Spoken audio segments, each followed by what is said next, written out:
누가복음 5장 1절에서 11절 제가 한 절 읽고 여러분 한 절 읽으시고 마지막 절 11절 아멘으로 함께 읽으시고 아멘으로 화답하도록 하시겠습니다.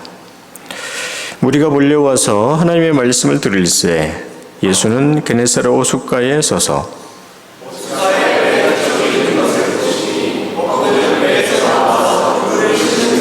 예수께서 한 배에 오르시니 그 배는 시몬의 배라. 육지에서 조금 떼기를 청하시고 앉으사 배에서 무리를 가르치시더니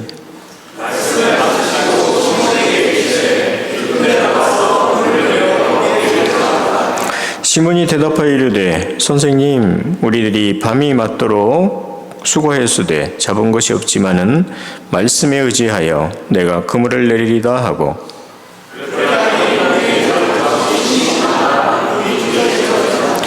이에 다른 배에 있는 동무들에게 손짓하여 와서 도와달라 하니 그들이 와서 두 배에 채움에 잠기게 되었더라.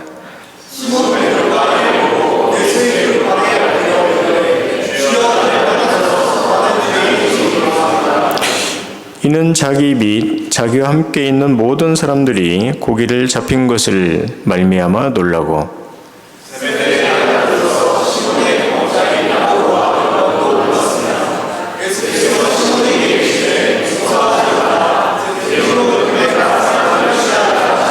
함께요. 그들이 배들을 욕지에 대고 모든 것을 버려두고 예수를 따르니라. 아멘. 자리에 앉아 주시겠습니다. 할렐루야. 우리 옆에 계신 분, 앞에 계신 분과 함께 인사하겠습니다. 예수님께로 갑시다. 저를 보고도 한번 인사해 볼까요? 예수님께만 갑시다.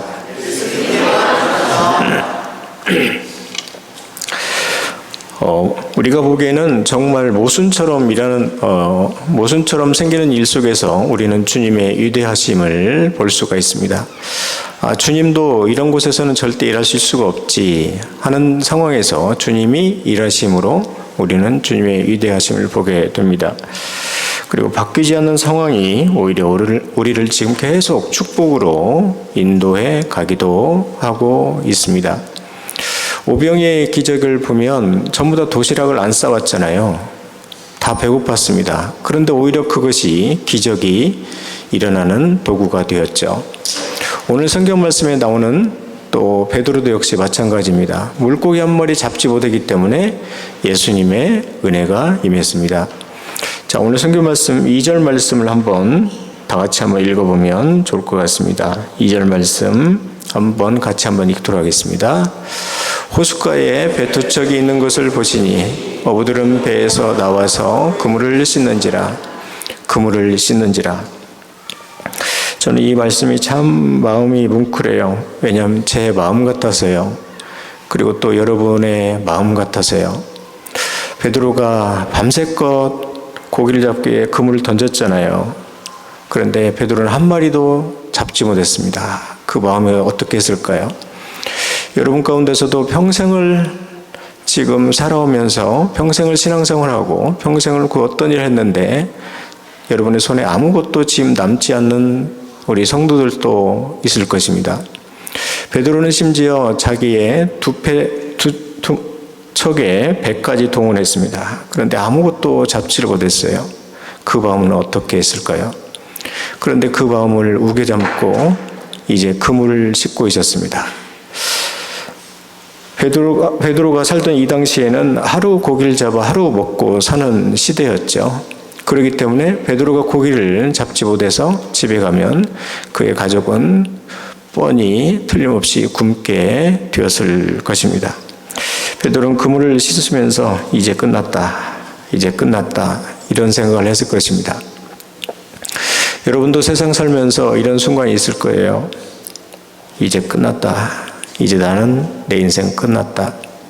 몸도 지치고 마음도 지치고 어디 하나 기댈 데도 없고 또 누구한테 전화해서 부탁할 사람도 없는 그런 분들이 있을 것입니다. 그때 주님께서 우리에게 말씀하십니다. 내가 있잖아. 그때 우리 주님께서 말씀하십니다. 내가 일하겠다. 또 저는 이런 주님이 사실은 너무 좋아요. 우리가 주님 앞에서 주님 저 잘하는 거 진짜 저 하나도 없어요. 주님 진짜 요즘 나 자신감도 다 떨어졌습니다. 주님 저 요즘 아무것도 제가 할 수 있는 게 없습니다. 그러면 주님께서 우리에게 말씀하십니다. 나한테 기대라.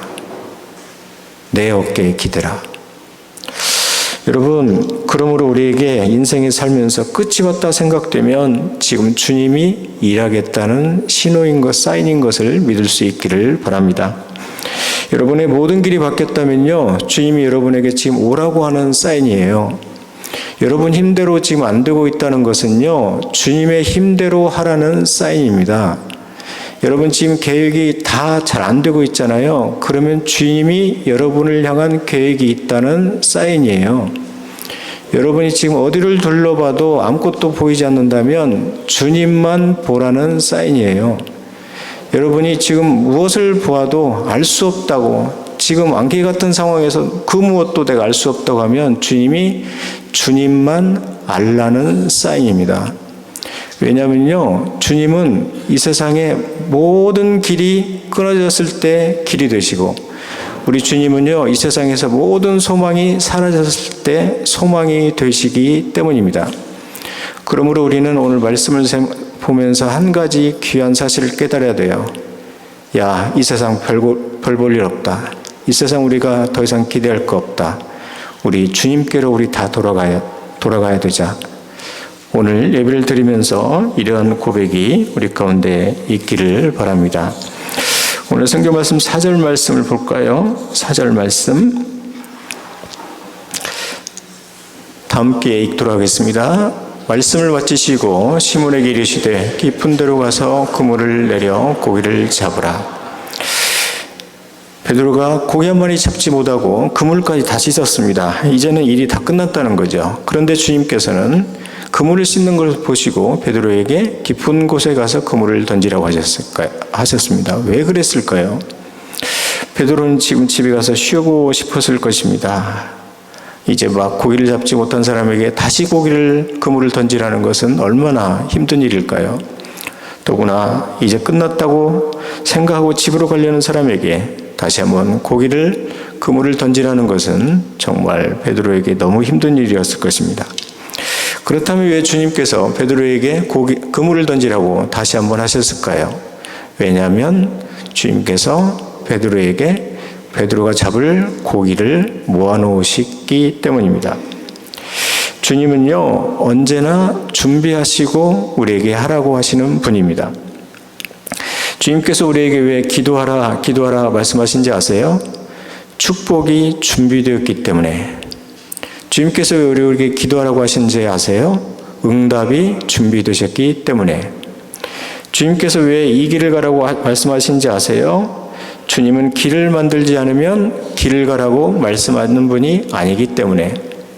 주님께서 우리에게 이 길을 계속 가라고 하는 것 왜 하시냐면요, 주님은 없는 길을 우리에게 절대 가라고 하는 분이 아니기 때문에. 주님이 왜 우리 보고 자꾸 여러분에게 나를 따라오라고 하는지 아세요? 주님이 푸른 초장을 이미 준비해 놓으셨기 때문이에요. 주님이 여러분에게 왜 자꾸 감사하라고 하는지 아세요? 주님이 여러분에게 축복을 준비해 놓으셨기 때문이에요. 왜 주님이 여러분에게 두려워하지 말라고 하는지 아세요? 주님의 지키심이 준비되었기 때문이에요. 왜 주님이 여러분에게 담대하라고 하신지 아세요? 주님의 보호하심이 준비되었기 때문이에요. 왜 주님이 여러분에게 염려하지 말라고 자꾸 말씀하는지 아세요? 주님이 풍성하심이 준비되었기 때문이에요. 주님이 왜 여러분에게 지금 회개하라고 하신지 아세요? 주님의 용서가 준비되었기 때문입니다. 우리 주님은요, 있지도 않은 길 여러분에게 절대 가라고 하는 분이 아니세요. 우리 주님은요, 할 수 없는 일 여러분에게 절대 하라고 하는 분이 아닙니다. 우리 주님은요, 주님이 돕지 않은 일 여러분에게 하라고 시키는 분이 아니세요. 우리 주님은요, 여러분이 함께하지 않는 일 여러분에게 무조건 가라고 하지 않는다는 것입니다. 그러므로 여러분 앞에 지금 태산과 같은 문제가 있다는 것은요, 주님이 도와주시겠다는 신호예요. 여러분 앞에 지금 못한 일이 있다는 것은 여러분 혼자 두지 않겠다는 신호라는 것입니다. 내가 할 수 없는 일이 내 앞에 있다는 것은 주님이 능력을 보여주시겠다는 신호라는 것입니다. 광야에서 주님께서 하루에 만나를 조금씩 주셨죠. 이 의미는 우리에게 필요할 때마다 주님께서 무엇을 조금씩 줄게, 조금씩 줄게, 네가 필요하면 내가 계속 조금씩 줄게, 이런 의미가 아니에요. 끊임없이 줄게, 끊임없이 채워줄게, 끊임없이 너 인도할게, 끊임없이 너 책임질게, 이런 뜻이라는 것입니다. 만일 우리가 너무 약하고 부족하면, 내가 너무 무엇이 없다면 너 앞으로 내가 조금씩 필요할 때마다 줄게, 이런 뜻이 아니라는 것입니다. 매일 너 보호해 줄게, 매일 너 인도해 줄게, 너 매일 너와 함께 할게, 이런 뜻이라는 것입니다. 여러분이 지금 위험한 상황이 있는데 주님께서 왜 침묵하신지 아세요? 주님의 보호하심이 준비되었기 때문입니다. 예수님이 제자들에게 예루살렘을 왜 떠나지 말라고 하셨는지 아세요? 성령님이 오실 것을 준비하셨기 때문이에요. 왜 예수님께서 목마른 사람들은 다 내게로 오라고 말씀하셨는지 아세요? 영원한 생수가 준비되었기 때문이에요. 왜 예수님이 우리 보고 자꾸 믿으라 말씀하신지 아세요? 믿으면 준비하신 것을 다 주시려고 하시기 때문입니다. 그러므로 지금도요, 우리 주님은 승리를 준비하시고 우리에게 싸워, 그렇게 말씀하신 분이세요. 그리고 주님은 지금도 우리에게 갈 길을 다 준비해 놓고 이제 가자 말씀하시라는 것입니다. 그러므로 저는 오늘 예배 정말 중요하다고 생각해요. 우리가 받을 은혜가 준비되었거든요. 오늘 우리가 드릴 기도 정말 중요해요. 우리가 받을 응답이 준비된 시간이거든요. 오늘 우리가 할 순종이 정말 중요합니다. 하나님께서 우리에게 축복을 준비해 놓으셨기 때문이거든요. 주님을 위해 사십시오. 영광을 주님께서 준비해 놓으시기 때문입니다. 자, 오늘 성경 말씀 8절 말씀을 다 같이 한번 보도록 하시겠습니다. 다 함께 읽도록 하시겠습니다. 시몬 베드로가 이를 보고 예수의 무릎 아래 엎드려 이르되 주여 나를 떠나소서 나는 죄인일소다 하니. 아멘. 오늘 말씀을 보면서 한 가지 알 수 있는 사실은요, 뭐냐면 예수님은 베드로에게 물고기를 잡게 하려고 오신 것이 아니라 베드로의 인생을 낚으려고 오셨다는 겁니다. 예수님은요, 베드로가 물고기를 많이 잡게 하려고 하신 것이 아니라 베드로의 인생을 잡으려고 지금 오셨어요. 그래서 한 가지 증거가 베드로가 예수님의 무릎에 꿇으면서 주님, 저는 죄인입니다, 그렇게 말을 했다는 것입니다. 저는 오늘 성경 말씀을 읽으면서 베드로한테 진짜 미안하고 베드로한테 진짜 내 신앙이 부끄럽더라고요. 왜냐면요,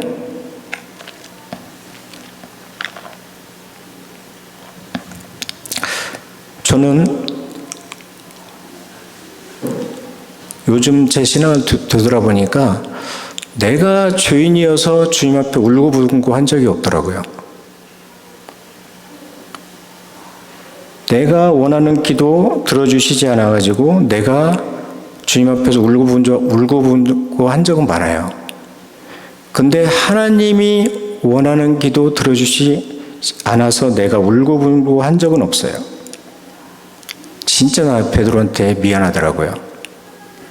내가 요즘 제 신앙생활을 돌아보니까 내 마음대로 안 돼가지고 하나님 앞에 울고불고 한 적은 진짜 기독교 가운데 많아요. 그런데 하나님 마음대로 안 돼가지고, 교회가 하나님 마음대로 안 돼가지고 울고분조한 적이 없더라고요. 내가 베드로한테 진짜 미안한 것은요, 내 뜻대로 안 돼가지고 내가 하나님 앞에 울고불고 한 적은 진짜 많아요. 근데 하나님의 뜻대로 안 돼가지고 울고불고 한 적이 없더라고요. 정말 미안하고 부끄러웠습니다. 제가 오늘 말씀을 보는 순간, 어느 순간에 알았어요.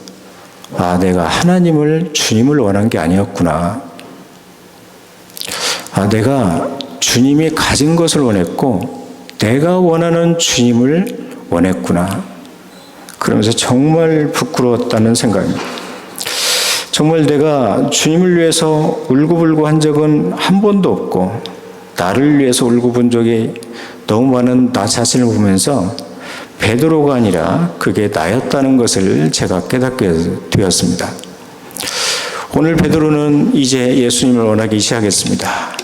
그래서 베드로는요, 그물을 버리는 게 너무 쉬웠어요. 이제는 베드로는요, 이제 배 버리는 것도 쉬워지고요. 베드로는 이제 물고기 만선되지 않아도 괜찮아요. 그리고 베드로는요, 이제 자기가 죄인인 것을 고백하는 게 너무 쉬워졌어요. 예수님을 원하기 시작하니까 기도도 쉬워지고요.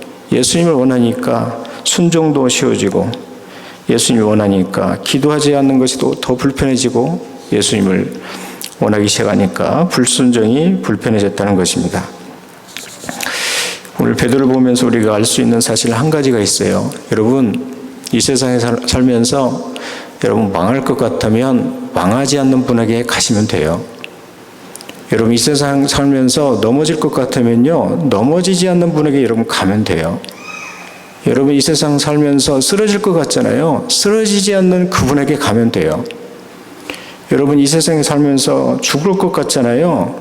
그러면 이 세상에서 영원히 살 분 그분한테 가면 된다는 것을 베드로에게 말씀하고 있다는 것입니다. 우리가 예수님께만 가면요, 예수님은 여러분을 어떻게든 살리십니다. 우리가 예수님께만 가면요, 여러분을 어떻게든지 여러분에게 응답하세요.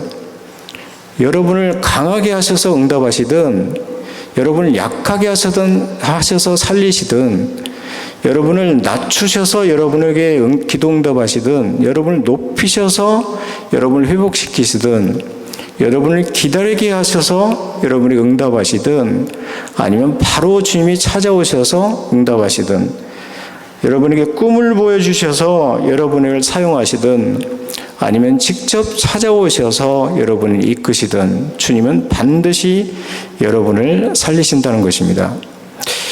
우리는 어떤 일을 할 때 꼭 그 일을 해야 그 일이 이루어진다고 생각해요. 그런데 예수님은 절대 그렇게 생각하지 않습니다. 그 일이 이루어지지 않아도 얼마든지 예수님은 하실 수 있는 분이세요. 우리는요, 그 돈이 있어야 그 일을 할 텐데 생각하는데, 예수님은 그 돈이 없어도 그 일을 하실 수 있는 분이라는 거예요. 우리는 어떤 사람이 나를 도와야 내가 그 일을 할 수 있는데 생각하는데, 예수님은 그 일을 직접 하실 수 있는 분이라는 것입니다. 그러니까요, 여러분이 살아가면서 우리의 최고의 능력은요, 내가 뭘 잘해서, 내가 뭘 준비해서 이것에서 우리의 최고의 능력은 절대 오지 않아요. 예수님께 갈 때, 예수님이 우리에게 엎드리게 하실 때, 엎드릴 때, 그때 우리의 최고의 능력이 온다는 것입니다. 우리 생애의 최고의 순간은요, 여러분이 무엇을 잘할 때, 무엇을 성취할 때가 아니에요. 예수님이 나와 함께 하실 때 내 인생의 최고의 순간이 오는 것을 믿을 수 있기를 바랍니다. 내 세계의 최고의 순간은요, 내가 무엇을 많이 해가지고, 내가 무엇을 하면서 무엇을 해도 형통할 때, 그때가 되는 것이 아니에요. 예수님이 나에게 드디어 찾아오시는 그 순간, 내게 생애의 최고의 순간이 찾아온다는 것입니다. 여러분이 이 세상에 살면서 무엇을 해도 잘 되고 무엇을 해도 형통한 그것이 여러분의 생애의 최고의 순간이 아니라, 예수님 앞에 가서 그저 잠잠히 사랑받는 그때가 여러분의 최고의 생애의 순간이라는 것입니다. 그러므로 여러분 꼭 기억하세요. 우리는요, 예수님 앞에 갈 때 여러분이 가장 빛나는 사람이 되고 있다는 것을. 그리고 여러분 꼭 기억하세요. 여러분은 예수님 앞에 갈 때 가장 아름다운 사람이 되고 있다는 것을. 그리고 여러분 꼭 기억하세요. 여러분은 예수님 앞에 갈 때 여러분은 가장 영광스러운 사람이 되고 있다는 것을. 말씀을 마치도록 하겠습니다. 여러분, 혹시 여러분이 부족하다고 생각하면 예수님께 가세요. 그리고 진짜 여러분이 연약하다고 생각하면 예수님께 가세요. 그리고 여러분이 정말 수치스럽고 부끄러운 죄를 지었다고 해도 그래도 예수님께 가세요. 예수님은 정말 여러분의 지금 모습하고 전혀 상관이 없으신 분이세요. 여러분이 현재 모습으로 예수님께 가는 것만 하면 진짜 잘하고 있는 거예요. 가는 것만 하면 진짜 잘 믿고 있는 거예요. 예수님께 가는 길은 우리 일이고 능력이 없으면 예수님께 와서 그냥 엎드려 있으면 돼요. 그러면 예수님이 채워주십니다. 부족하면 약하면 그냥 예수님께 오면 되는 거예요. 우리가 예수님께 가면요, 예수님이 이렇게 말씀 우리에게 하신다는 것입니다. 네가 연약해서 내 은혜가 그동안 너를 덮을 수가 있었다. 네가 너무 부족해서 그동안 내 사랑이 너를 가득 채워줄 수가 있었다. 그러면 여러분의 짐이 너무 많아서 자꾸 주저앉을 것 같으면요, 다른 데 주저앉지 마세요. 예수님 앞에서 그냥 주저앉으세요. 그리고 주님 앞에 이렇게 말씀드리세요. 주님, 나 이대로 못 살겠습니다. 주님, 이 죄짐 제가 지고 도저히 못 살겠습니다. 이 죄짐 좀 벗겨주십시오. 여러분에 있는 지금 개인적인 어려움, 아픔, 눈물이 있으면요, 다른 데 가서 쓰러지지 말고 예수님 앞에 쓰러지세요. 쓰러진 김에 일어나지 말고 그냥 엎드려 계세요. 여러분, 너무 힘들어가서 앞길이 보이지 않을까 해서 너무 괴로우면요, 다른 데 가서 넘어지지 말고 예수님 앞에 넘어지세요. 넘어진 김에 그냥 엎드려 계세요. 우리가 주님 앞에 가서 주님 뭐 좀 주세요. 주님 저에게 이것 좀 주세요. 이것 좀 주세요 하는데 주님은 오늘도 우리에게 끝까지 하시는 말씀 바로 이것입니다. 너는 나에게 더 가까이 오라. 너는 내 무릎에 더 가까이 있으라. 조금만 내 품에 있으라. 조금만 가까이 오라. 너는 나에게 오라. 여러분, 언제나 우리가 예수님께만 갈 수만 있다면, 그리고 언제나 우리가 예수님의 음성 듣고 예수님께만 가기만 할 수만 있다면, 그것은 우리에게 가장 최고의 순간이 언제나 우리에게 찾아올 줄로 믿습니다.